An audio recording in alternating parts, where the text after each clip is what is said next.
One of the challenges that I have encountered when making YouTube content, trying to help people understand what I think about playing the trumpet, is you just can't explain everything in one video. In other videos I've made where I talk about articulation or dynamics or power, I talk about having fast air sometimes, and I wanted to make this video to clarify what I mean when I say I play with a fast airstream. The reason I care about this and I talk about it and I try to help other people understand it is because I think that everything on the trumpet starts with the way you breathe and the way you release air.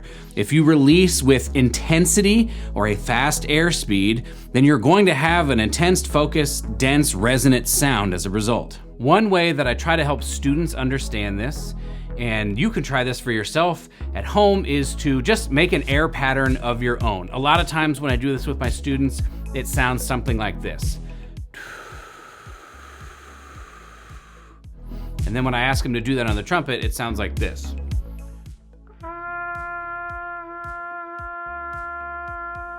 It's hard for me to replicate this fully because I've spent a lot of years trying to play with a stable and a supported sound as a default, but suffice to say, when I do this with my students and they have an unsupported airstream, when they play the trumpet, the sound is unsupported. Then what I'll say to them is, well, here's what my airstream sounds like. Can you try to make that airstream? And then they try to make one that sounds more electric, more energized, louder even. And then I say, now try to play the trumpet with that exact airstream.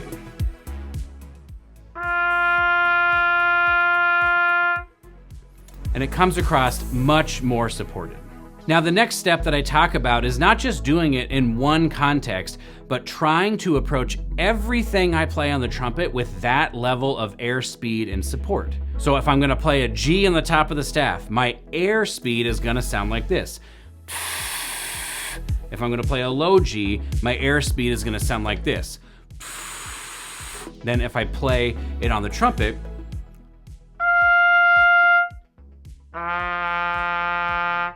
now you may have noticed when I did the air pattern version of that,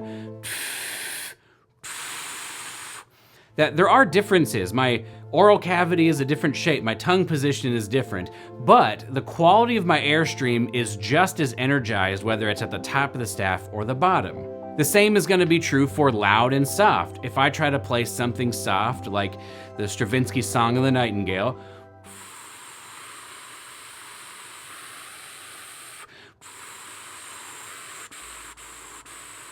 or I'm gonna play Mahler 5.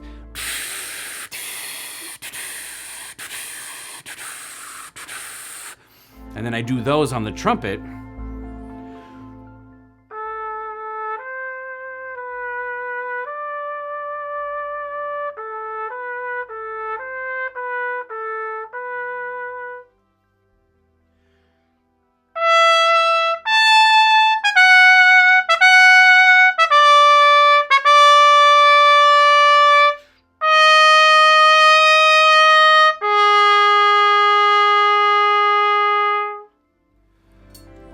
For me, those feel similar. Now I recognize one is a lot softer and one is a lot louder, but what it feels like here and the kind of breath I'm taking are similar. That means I have a supported soft sound that feels very comfortable, even though it's soft, and I have a loud sound that's free and easy, where I don't have to force anything to get that volume. Now, I'm not a scientist. I have no actual idea what's happening in terms of my actual airspeed when I play high or I play low. Maybe it's different, it probably is, but I don't try to think about the actual speed of my air. I try to focus a lot more on, conceptually speaking, what do I want to put into the trumpet and what do I want to sound like? So instead of focusing on what's actually happening, I'm thinking, I want to input that into the trumpet and I want to see what sound results. And if I like that sound, then I just do that every single time. Once you figure out how to do that in one sort of basic way, it's like long tones at mezzo forte, then you start thinking, well, how do I go into the upper register or the lower register or loud and soft, but keeping that level of intensity? How do I make those sounds or those registers while keeping the same approach? If you put all of this together, what it means to me is that it doesn't matter what the circumstances are. If I am inputting the same thing into the trumpet, I should be able to expect a degree of consistency that I can count on.